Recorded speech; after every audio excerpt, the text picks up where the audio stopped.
कहते हैं कि जिनको मरने के बाद मोक्ष नहीं मिलता है उनकी आत्माएं भटकती रहती हैं। हालांकि कुछ लोग इस बात को मानने को बिल्कुल तैयार नहीं हैं कि भूत प्रेत आत्माएं होती हैं, मगर कुछ लोग ऐसे भी हैं जो इनको मानते हैं और पूरी तरह से मानते हैं कि वाकई सचमुच भूत भी होते हैं, प्रेत भी होती हैं, आत्माएं भी होती हैं और वो मोक्ष ना मिलने के कारण वो इधर उधर भटकती रहती हैं। दरअसल आज की कहानी जो मैं आपको सुनाने जा रहा हूं, इस कहानी में एक महिला को लगातार सपने दिखाई देते थे। 3 साल का बालक था जो उस महिला से लगातार बातें किया करता था। इतनी बातें कि वो अपने बारे में हुई पूरी घटना के बारे में एक एक शब्द बयां करता था। कहता था कि ये शब्द, यही बातें आप पूरी दुनिया को, पूरी जमाने को बता दो। वो महिला उस सच को जानकर भी अनजान बनी हुई थी, किसी के सामने कुछ बताना नहीं चाहती थी। यही कारण था कि उस महिला की तबीयत लगातार बिगड़ने लगती है। एक दिन उसका पति उसको हॉस्पिटल लेके जाता है। कुछ दिन इलाज चलता है, लेकिन डॉक्टर कह देता है कि ये ठीक है, इनको आप घर लेके चले जाओ।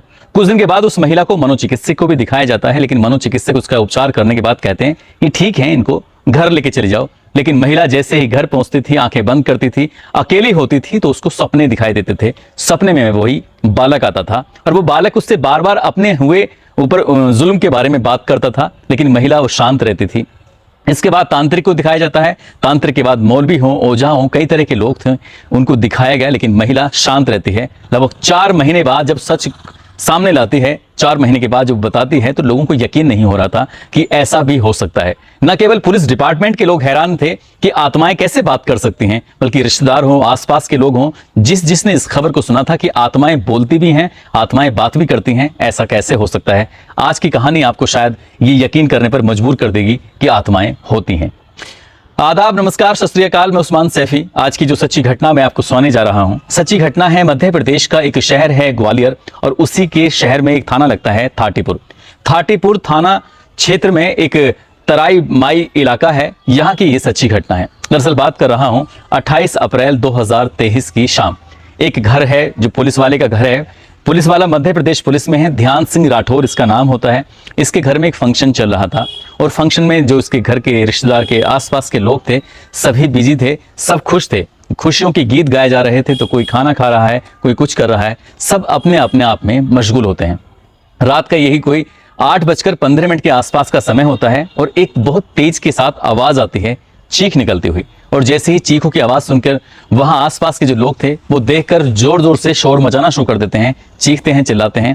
और वो सिर्फ एक ही बात कह रहे थे कि जो सिपाही है ध्यान सिंह राठौर, इसका बच्चा छत से गिर गया है। इतना कहते ही सबके सब प्रोग्राम को बंद किया जाता है। लोग बाहर निकलते हैं उस बच्चे को गोद में लेकर। उसकी हालत वाकई बहुत ज्यादा गंभीर बनी हुई थी। तुरंत ही वहां पास में एक हॉस्पिटल होता है, जयरोग्य हॉस्पिटल में इसको भर्ती कराया जाता है। उसको वेंटिलेटर पर रख दिया जाता है और उसकी हालत लगातार खराब थी। बार बार बच्चा बस अपनी माँ को पुकार रहा था कि माँ माँ माँ।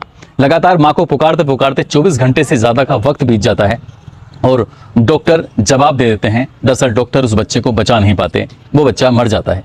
जैसे ही वो बच्चा खत्म होता है, खत्म होने के बाद परिवार के लोग, जितने भी लोग थे, सबके सब एक दूसरे को तसल्ली देने लगते हैं और इस बुरे वक्त से उबरने की बात कर रहे थे कि जो हुआ शायद भगवान को यही मंजूर था। लेकिन इसका एक छोटा भाई और होता है जिसकी उम्र लगभग 1.5 साल के आसपास होती है।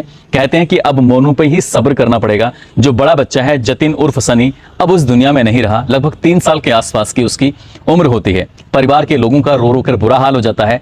जैसे जैसे वक्त आगे बढ़ रहा था, वैसे वैसे रिश्तेदारों ने भी, घर वालों ने भी, सबने सब्र कर लिया। लेकिन जो पुलिस वाला होता है उसको सब्र नहीं आ रहा था।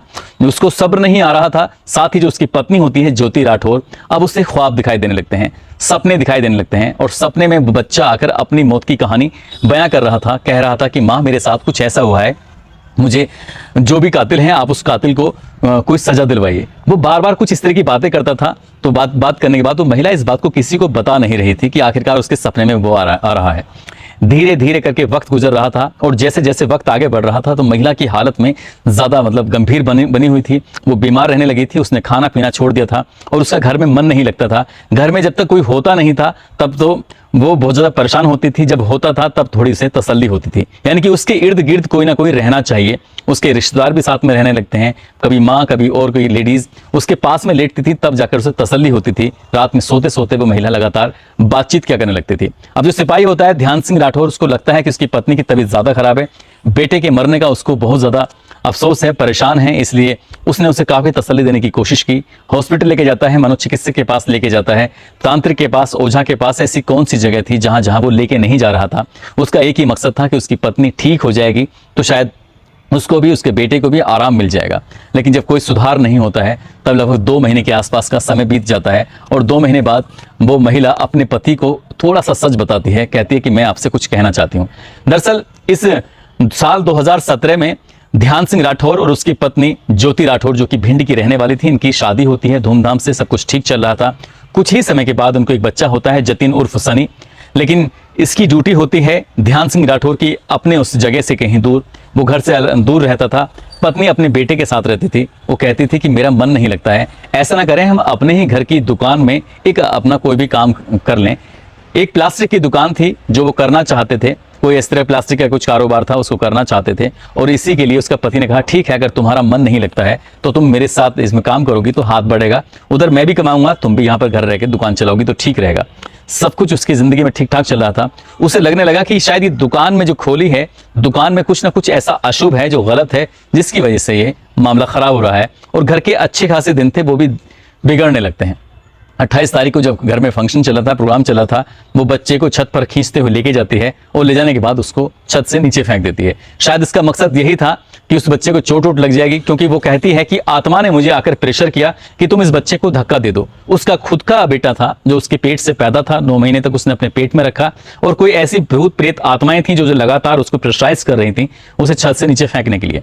जब पति ने ये बात सुनी तो पति को बिल्कुल भी यकीन नहीं हो रहा था। उसे लग रहा था कि ये सामान्य घटना है, बच्चा अपने आप से गिरा था, बल्कि अपने आप से नहीं, पत्नी ने स्वीकार कर लिया। और जैसे ही पत्नी ने ये स्वीकार किया, उसकी हालत में थोड़ा सा सुधार हो जाता है।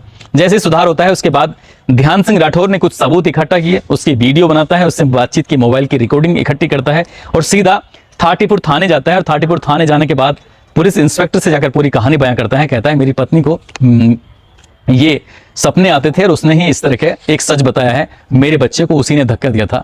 जब ये बात पुलिस तक पहुंचती है, पुलिस जब इस मामले की जांच पड़ताल करती है तो पुलिस को भी लगता है कि बात में कुछ दम तो है। लेकिन पुलिस वाले इस महिला को गिरफ्तार करते हैं। गिरफ्तार करने के बाद जेल भेज देते हैं। लेकिन कहानी का ये अभी आधा अधूरा सस्ता। महिला जेल जाती है। जेल जाने के बाद भी वहां भी उसे वही सपने दिखाई देते हैं। बालक सपने में आता है, कहता है कि माँ मुझे क्यों मारा, ये क्यों नहीं बताती हो, तुमने आधा अधूरा सच क्यों बताया।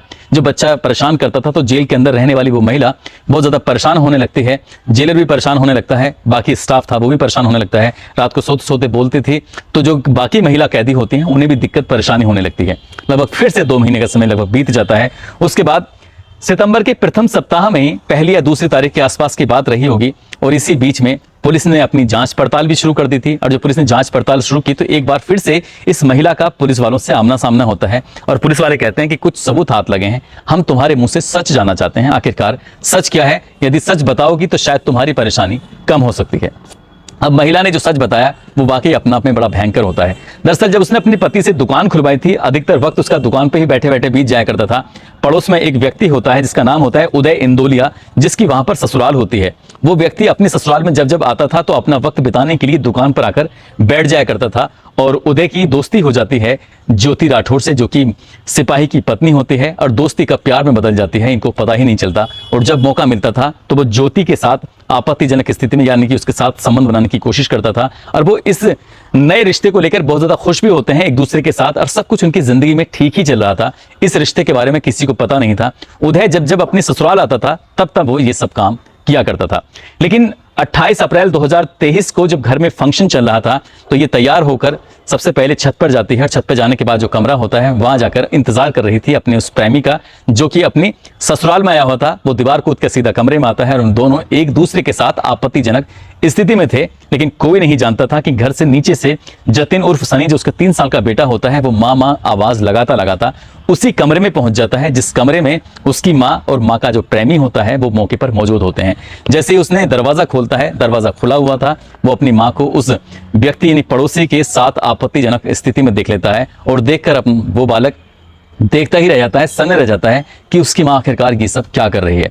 उस महिला ने आप देखा ना ताप देखा, अपने ही उस बच्चे को उठाकर छत से सीधा फेंक दिया। जैसे ही बच्चा छत से नीचे जाता है, दौड़ती हुई महिला भी नीचे जाती है। लोग सब बाहर जाते हैं, वो तुरंत छत से नीचे आती है। आने के बाद देखती है तो वो नाटक करना शुरू कर देती है। हालांकि इस नाटक का किसी को पता ही नहीं था कि ये महिला, जिसका ज्योति का पड़ोसी दामाद के साथ अफेयर हो गया था, और उसी अफेयर को, उसी बात को छुपाने के लिए वो बिल्कुल शांत हो जाती है। लेकिन वो बालक लगातार सपने में आकर अपनी माँ को इतना परेशान कर देता है कि माँ की मजबूरी बन जाती है, वो सच सामने आ ही जाता है। महिला की कॉल डिटेल निकलवाई जाती है तो उससे पता चलता है कि इन दोनों के बीच में जो शारीरिक संबंध बने थे, एक दूसरे के साथ फोटोग्राफ्स या बातचीत का जरिया हो या फिर वीडियो कॉलिंग के माध्यम से हो, बहुत सारे ऐसे सबूत हाथ लगते हैं। उसके बाद पुलिस ने गिरफ्तार करके पहले ही जेल भेज दिया था, लेकिन मीडिया के सामने जब ये सच बताया तो सच सुन के लोग हैरान रह जाते हैं। जो उसका पति था, उसके पति को बिल्कुल भी यकीन नहीं हो रहा था कि उसकी पत्नी ऐसा घिनौना कृत्य भी कर सकती है। फिलहाल वो महिला जेल में है, छोटा बच्चा है, उसकी परवरिश कैसे होगी ये भी अपना अपने एक सवाल है। जो पति है वो मध्य प्रदेश पुलिस में कांस्टेबल है, लेकिन उसने अपने रिश्तों की परवाह किए बगैर एक कातिल को सलाखों के पीछे पहुंचाने में अहम रोल निभाया है। पुलिस वाले उसकी इस बात को लेकर बहुत ही ज्यादा हैरान भी हैं और उसकी तारीफ भी कर रहे हैं कि वाकई वो एक अच्छा इंसान है। उसने अपने बेटे के लिए एक रिश्ता तो भले ही चाहे खत्म हो गया है, लेकिन उसने कातिल को सजा दिलवाने में कोई कसर नहीं छोड़ेगा। उसने ये भी कहा है कि चाहे भविष्य में जो भी कुछ होगा वो देखा जाएगा, लेकिन कातिल को हर हाल में सजा दिलाकर ही रहेगा। दोस्तों, इस पूरे घटनाक्रम को सुनाने का उद्देश्य किसी को परेशान करना नहीं है, किसी का दिल दुखाना नहीं है, बल्कि आपको जागरूक करना है, आपको सचेत करना है। और जाते जाते आज तरुण कुमार हैं, साथ ही अमीरुल्लाह हैं, आज इनका जन्मदिन है। इनको जन्मदिन की बहुत सारी शुभकामनाएं, बहुत बहुत मुबारकबाद। साथ ही कुछ लोगों ने नाम लेने की अपील की है, जिसमें महेश चौधरी हैं, एजाज गुड्डू हैं, सोहेल कुरैशी हैं, पूनम शर्मा, शमशेर ठाकुर, अनिल कुमार, चंदन सिंह, नीलू सिंह, लता गौतम, बिलालुद्दीन, सरोज भारद्वाज, मोहम्मद नूर आलम, रूपेश चौधरी, कन्हैया लाल, इन लोगों ने नाम लेने की अपील की थी। आप सब लोग अपना ख्याल रखें, सुरक्षित रहें। जय हिंद, जय भारत।